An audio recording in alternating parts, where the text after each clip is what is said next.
Isanganiro Award imeze gute? Isanganiro Award byarabirangi gospel music bakomeze kwigaragaza Imana y'akandi karyo yiyerekanye ko ari Imana y'akandi karyo. Pastor Lopez niwe yabaye wa mbere hajya Bishop yabaye wa kabiri Zoe MTC kwa gatatu. Sigura ko ni bice 6 n'uduce 6 kwijana bya gospel. Igaze kuvuga Mirongo ingahe? 66.6. Virgile 6. Vuga gospel ya 66 Virgile 6 Virgile 6. Cyari tukaca twarondisa 66.7 twarondisa iyindi gasigara 33. Ariko ngo Pastor Lopez ntiyaje kwakira agashimwe. Nabigaruka. Yes, ni Isanganiro Award. Igarukeko. Pastor Lopez yatsindiye agashimwe ariko siho yarari yarumvise intumwa. Ni Isanganiro Award ubona ko bari bageze kuri edition ya 13. Bona yuko nakubaza. Muri aba 13 bamaze kuyitsindira wowe ubukaba mu bangahe? No utanabatondekeshe. Jewe nshobora kuvuga ntabatondetse reka mbere kuri Khalijo Mkombozi Hasara Victoria. Ngende kuri Bernice de Bell. Eden Banga, DJ Fernando Bifeso ndo Flora Merisani. Ngende kuri wa muririmbyi yitwa Khalijo namuvuze. Hari uwundi muririmbyi yitwa Enjoy Melodica. Maze kuvuga bangahe? Itowero byari birenze. Enjoy. Yari amafaranga menshi niyo ase. Hagera yaho bamwubaka. Bamwubaka ya Munima iwacu yego tuva hamwe. Johnny Melodica. Yitwaye ku ndirimbo yahe? Ni kuki turirimba umuvyeyi wacu Burundi kandi ataturiyimbanda. Yo niyo ndirimbo ubona ko bitari byoroshye ariko ni benshi kuko hajya ntayaratwara. Yoya Jamari yaritwaye Mkombozi yaritwaye Spokesman yaritwaye Vestine Anderson yaritwaye Eden Banga namuvuze na Bernice de Bell namuvuze WJ once again yaritwaye kireko n'indimbo zayitwaye. Oya bon ahubwo nyene n'indirimbo ko ubona ari bande batazitwaye bategeze ko barazitwaye.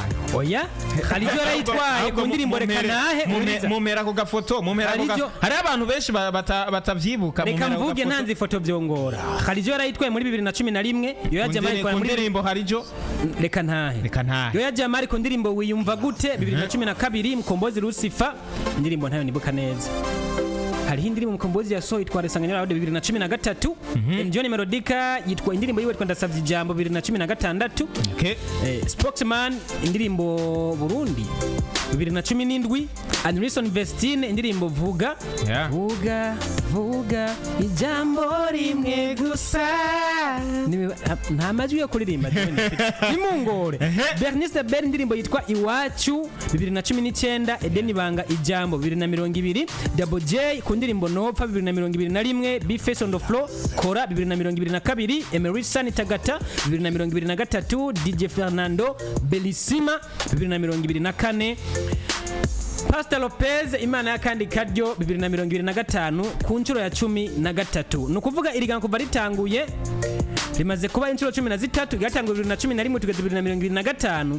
Wumve yuko hari imyaka 2014 ntiyabaye 2015 ntiyabaye byasubiye ku niyo myaka ibiri yonyene tarabaye. Niyo myaka 13 gospel imaze gutwagwa imaze kuyitwara ituro bavuga ituro cyangwa ituro. Anderson Vestine Vuga Eden Banga ijambo Pastor Lopez Imana y'akandi karyo indirimbo 3 za gospel zimaze kuba ziboneka. Nayindi ntazindi Imana y'akandi karyo ijambo na Vuga. Anderson Vestine ku ndirimbo Vuga 2018. Eden Banga ku ndirimbo ijambo 2020. Pastor Lopez ku ndirimbo Imana y'akandi karyo 2025. Na wiyumva gute ya Yoya Jamari? Iyo none ni gospel. Yes gospel. Wiyumva gute? Ye ni y'igihugu. Igihanura abakozi ba leta bagigiturire. Mu byaha. Igihanura abakozi ba leta bagigiturire. N'abasesagura amatungo y'igihugu. Abasesagura amatungo y'igihugu. Imana irabemera basi kabyemera Imana ntibiyemera. iyo ni ijambo Yes, nuko rero bimeze Isanganiro Award nuko byaraye bigenze. Bona yuko ni ibirori byari ko bibera hariya muri arena. Bona yuko Pastor Lopez DJ Fernando bona yuko ubundi ibirori byagenze neza mugabo. munze arindira ndazi ushaka kuvuga. ako kamugabo nyene Urakavuga arindira. Indira zitangure ku byagenze neza. Ya, nubundi turacyari ku byagenze mugabo byagenze neza. DJ na niteze yuko nza kubona DJ Fernando ariwa atwaye kajya gashimo parce que nwakuriki. Hajya aravuye ku bibere hagiye kuza arasahurana n'abandi bamukombozi bararijo bahabwa intebe gusa z'icyubahiro muge basa aribo basangira mu gisafuri hajya nazo subira gusangira n'abavyeyi twebwe muhira niko twari tubizi umwana iyo acyutsa avuye ku bibere akurikiwe cugenda gusangira n'abakuru bawe hari ati rero DJ Fernando aracyutsa aravuye ku bibere ahubwo mumbwire uwo mugabo rero indirimbo ya Vishurove kuza imbere ya Zoe mubivuga kwiki nivyo none ariko nanjye cangaruka murafise ukwebwe indirimbo ariko nanjye cangaruka DJ Fernando uravye rukuyiwe ku munsi w'ejo byari bimeze gute oya ibyaruke ruke yiwe ahubwo je cyo niko navuga bacu baracyafise ibintu byinshi bikomeye umviriza umwe wese kwambara hari abantu bari bagumye bavuga ngo DJ Fernando ega yene nivyo abantu bakene yari yambaye nabi ngo ntiyaraberewe nta muntu yambara naba habi kwambara hajya nta ako kwambara nabi koko wapise style du jour yari ha amayenda ko mwanditse kubona nubwo atokubwira ikibazo kavuga ati umuntu menga ntari muri leta nziza ntari muri mundi ushobora gusanga uri mu bakeneye kubimenya reka mbanze ndabe je naraye ndaribwa ushobora gusanga uri mu bashaka kubimenya usanga nico kintu impera n'imperuka uzobandanya recherche kuri Google n'amatohoza azomenya ibanga ryawe irove muzika ibanga ry'ibikorwa byabo ni rirerire kuko ugiye hafi y'abantu bagendanye nabo uza gusanga harimo ibintu byinshi ubivuze kubera ko uvuga abo bagendanye utavuga abo bagendana ubu ibyo kumbura tuzobirabira iyindi suje y'uwundi munsi gasha ibibazo byama byabayeho nitwobimara n'ukuri kw'Imana ariko ikintu novuga nuko ibuka message Petit Young message ivuga ngo iki uheze siko mwavuga ati Petit Young ihangane hangatarage inde yatanze iyo message okay ni DJ Fernando yabibwiye Melanine ti ni muri cagihe umwe bandanye rero tuzogaruka umwe yari gisiga ubundi imbata tubandanye rero nuko bimeze rero ubona yuko ni DJ Fernando yarayakurikiwe ariko twari twiteze yuko ari DJ Fernando nkuko byabaye Ranepas turabona yuko Emerson ariwe yagiye guhagashimwe DJ Fernando ariko ubona yuko ku munsi w'ejo ku munsi wa hirya y'ejo ntitwabonye DJ Fernando agenda guhagashimwe Pastor Lopez ariko yaragatanze hari n'ifoto ivuye hari ifoto ariko yaragatanze iyi niwe yagatanze ya ikindi kintu rero cyabonetse nuko bavuze bati kuba Pastor Lopez ataje gutora agashimwe bega tuvuge yuko ariko se ajya bateguye ibirori canke ni Pastor Lopez yarasanzwe afatiriwe numva ari pastor wo kutubwira impamvu nyamukuru atashoboye kuboneka hajya ahantu ni cyatumye bigenda uko kubera ko uvuze ngo bimuvugire usanga umubeshye ugasanga uvuze bitari byo ugasanga biragoranye ko Pastor Lopez kuba atinjiye hajya ahantu reka ndanamuvugire kuba atagiyeyo kwanza atumye uno munsi tuvuga make wari kuvuga menshi yajyayo twari kuvuga ibindi gute twari kuvuga ibindi kuko ndabyibuka rafwa pase harigeze gutembera ifoto Pastor Lopez yicaranye n'umuntu asanzwe yihereza urukanyo yihereza akambiye habonetse ifoto imbere yiwe hari icupa ry'inzoga iraho ikorwa mu ishirahamwe hariya ntibaturishe ngo ndarivuge Okay. habonetse ifoto iryo cupa riboneka imbere yiwe mbega iyo foto nindi yari yayifotoye kubera ko yari yayifotoye kubera ko yayifotoye hari iryo cupa ibyo ne ahubwo wayifotoye n'intwari azomurarondere Pastor Lopez amubwire ati waragize icumara kuko iyo udafotora irya foto nari kwisanga no muri arena ngiyeyo sawa nkijajara kandi atafoto nta cyabaye na Yesu barabyandika kubera ko Yesu we muhugire yigishimburegwa n'inda yaza kubicaramwe akaba kabitereka imbere yego mubizi gute ko umuntu atari yagiye mubizi gute ko umuntu atari yagiye kumuhindura bon no kuvuga uno munsi ibintu byaramaze guhinduka abantu basigaye baraba n'ibyo umuntu akora ko bakubwira bati ntushobora guhanura umuntu ntukora iki ngiye nawe usanzwe ugikora abantu ubu barahindutse no kuvuga rero Pastor Lopez kuba atagiye hariya muri arena reka mvuge kwanza ikintu ca mbere no kubwira yuko Isanganiro award ndacyafise ikibazo nimba nagashimwa kishimiye bon kukishimira tegezo kishimira kuko haraho nabandi bagenzi we bama gospel bamaze kubutwara kandi bashobora gushiramo santime kandi ni samirizi Facebook yewe ntikora ni samirizi bon hari kintu nakimwe arapostinga za Facebook hehe nta kintu nakimwe arapostinga ariko kumbura aracari okipe canke aracafatira ariko mbega Isanganiro award barabiyumvira kuri aba bantu bama gospel basanzwe bari muri aya mahiganwa ko bashobora kwanka kugenda muri ubu bubare den bakiyumvira yuko n'ahantu baba bakwiye gutangira ubu bushimwe bakahiyumvirako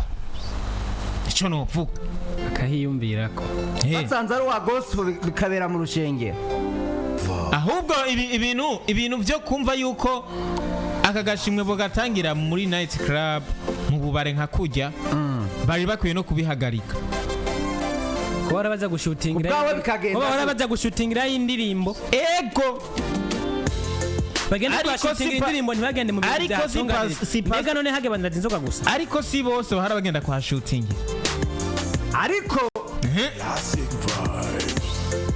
kugira Isanganiro award ishoboke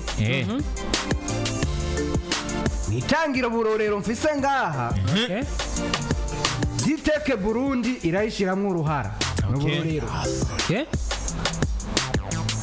Rene Butterfly Company irabigiramwe uruhara Ashibu Safibu n'ayandi mashirahamwe atandukanye arabigiramwe uruhara none ko basaba sponsoro ora group ari ikabigiramo uruhara none uzoje ufata izo company zikeneye nazo kungukana cyane cyane mu kibanza tuzijana he bwana Dritz yes voilà no kuvuga nimba hajya ahantu bakoreye ijya ceremony nimba haratanze sponsor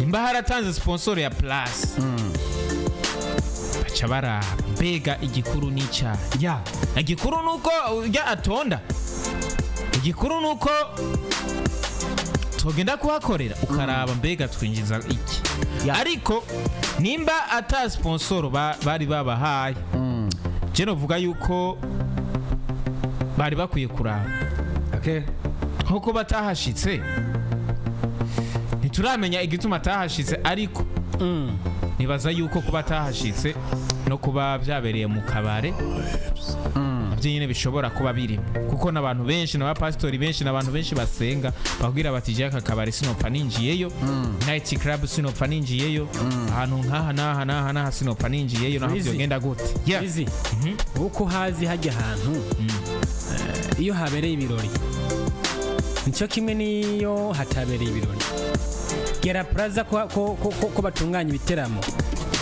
ugiye ku munsi w'ibiteramo ntusanga hatandukanye n'indi minsi rega uwo muntu nuzomubwira ngo si ibirori byabereyeyo ngo si basabi bariyo ngo si bande no uwo muntu azobwira ati ni night club donc ni night club na kabare nyene hari inzoga ibiberayo navyo nzi utsa hari kibazo ngenda nisho ni kuvuga uwo muntu wavuga ati jewe nta kabare nigera ninjiramo setu barahari abantu bameze uko hanyuma ya foto bamwe nayo kaba yoba yafatiwe he?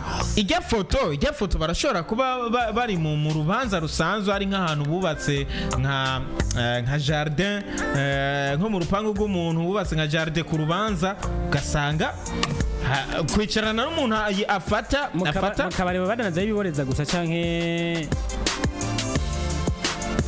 ibyambiye gusa. kumva yuko ari mu kabari aho aca kubwira ati je simfa ninja ahantu mu kabari nuko nyene reka bivuze guhabwa tumwitira ibintu urusanga twihenze umbura azova mu gaciro yatubwira ingene byagenze mugabo mfise ikibazo kuri kabwa tarana postinga agashimwe yarose yo bakishime canke nako yishimiye.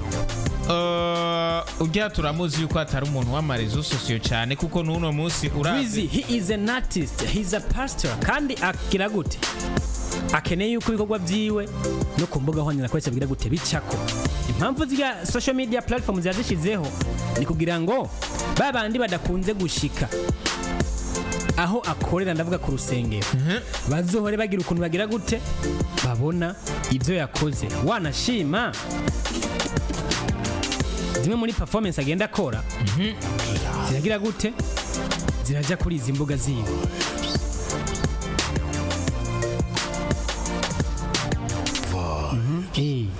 Ejo bundi hari igiteramo yari karakora mu rusengero ko barahimbaza kiriko amafoto ari mu biteramo hatandukanye ariko ni Pastor Lopez ubona yuko apostinga gake kaba kandi ugerageje kuraba ibya postinga no kuvuga arapostinga cover y'indirimbo ari mu gusohora, arapostinga amafoto ari mu rusengero, si wa muntu achievement yageze ko nk'iko yipostia n'ikibazo.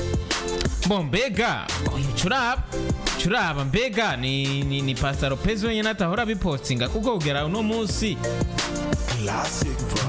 hariho n'abandi batigera bapostinga agashimwe kandi uretse no erega aho bigoreye mu Burundi nta award nyinshi zihatangirwa. Zirahari ni zingahe?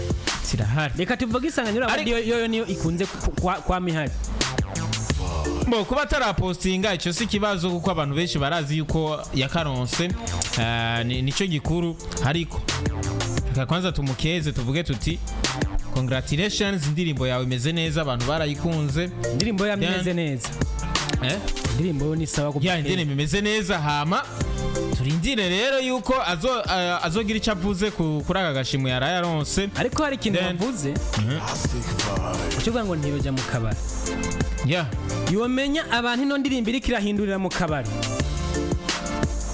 Uri kunyumva neza? Le 25 kuno he abantu bari kumwe na Sabi na Dramati hariya muri kumutwenzi.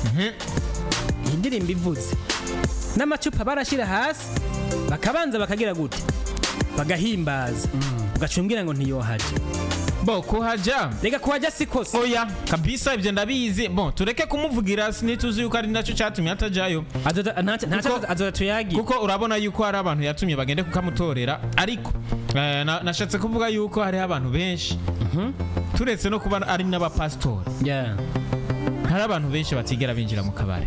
Ibyo ndabizi kabisa, ntibari ko badanaza inzoga, bari mu bikorwa Isanganiro Award. Ariko hari abari bahari bari ko baranywa inzoga, usanga yirinze bijya bintu nyene byo kwicarana n'uri karanywa inzoga ngo basubira mu fotore. Konzi umuntu ayaje mu gashimwe yicarana n'abantu biwe baje bazananye.